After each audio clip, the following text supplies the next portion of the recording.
right, everybody, we here with the AK Fuya Magazine. I'm here with my man Michael Jai White. Everybody from the streets that have seen the mixtapes. You say you're a hero, we got him again. Every time we here, we with Mike. Mike, how you feeling, man? Feeling good, man. Okay, what you got going on? Well, you know, we got a couple movies coming out this year. Okay. I was like, I remember the year changed.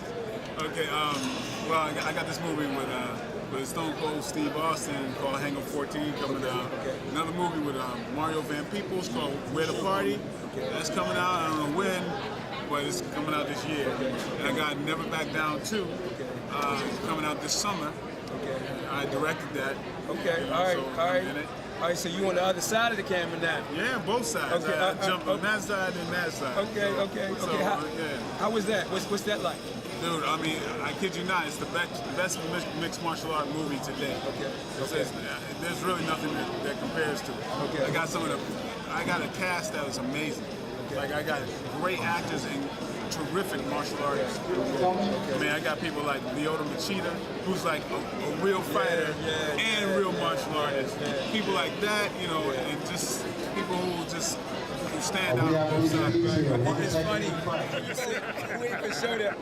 But like you were saying about the traditional, I think the one thing that at our last interview when we had talked about the urban, and we know you come from a traditional background. A lot of people didn't know that you was such a great martial artist. But you're saying by having the Cheetah in the movie, they're gonna get a chance to like really see the effectiveness of the traditional martial arts. Is that what you?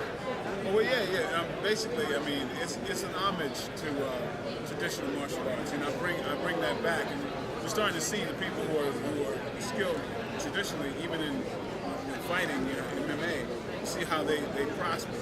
You know, when you learn proper basics. Right. And I throw this in there.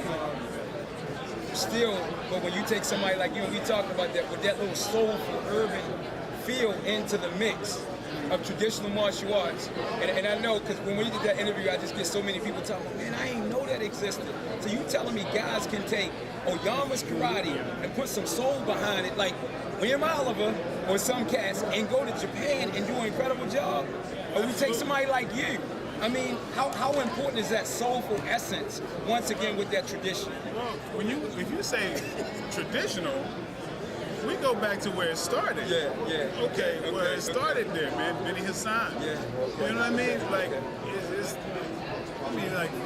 1500 BC. You know, in Africa, where all martial arts started. I mean, come on. So it's you know anything where you combine physical, spiritual, mental, together. I mean, that's a powerful combination. And when you think of traditional, you believe that if you took that core essence of the bow, and I believe the old traditional white uniforms and belts, and you took them to the city, and you made kids come in and learn traditional contests, traditional punch.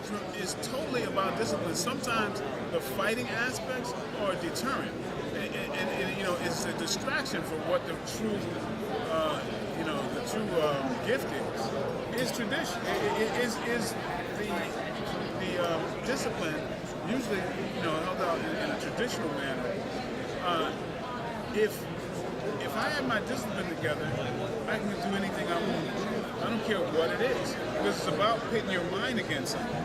The martial arts and this whole physical stuff, it's kind of like, people are thinking that it's about the fighting, but it's about pushing yourself deeper, And some of the people who are the natural fighters, I want to push them to do kata more, because it's going to take them a lot more mental energy to do something that's not comfortable for you. Right, yes, sir. Because that's really what it's about. Not just to stay in your comfort zone, it's to push beyond your comfort zone. Because that's where you're going to live the majority of your life. If you have to get a second job, it's your mind, it's your spirit, it's your discipline that says, I got to do what's necessary. My mind knows that it's strong enough to make the necessary changes in my life to achieve what my goal is. That's really what it's about. Not just saying, okay, I like this, therefore I'm going to do it. And in closing, to all those fans, because that's what it goes back to the people that be watching the mixtapes, and it's like, man, Michael Jai White is like, he the bomb, man. I mean, when we talking straight street, we talking kids at the flea market. You got a kid out there right now, and he's seeing you on the tape, and he's struggling through something, man. What could you say to that little kid right now? When we know, some kids, he might can go out there and go to school, he might be in the dojo doing whatever, but when he come at home, it's like hell. But he can turn on the tape and hear 50, he can put on the movie and see you. What would you say to him right now to inspire him? I would say I was you. I was you. I mean, really,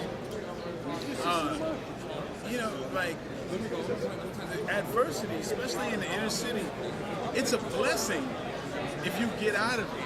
If you can get out of that place, you are equipped for the whole world. It's like if you can make it there, you can make it anywhere. That's right. But anybody who combines that adversity of the inner city, that life, right? If you combine that knowledge that you learn there with academic knowledge, you cannot be stopped. There is no argument to it. It might be difficult for you to focus because you got so many distractions, but you got no excuses. Once you have the knowledge that you can enact your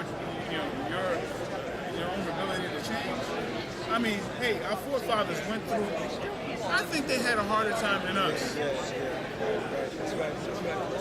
And they were founding black colleges. You know what I mean? And I do think it was harder for them. Maybe our difficulty is we might have to avoid our own friends to prosper.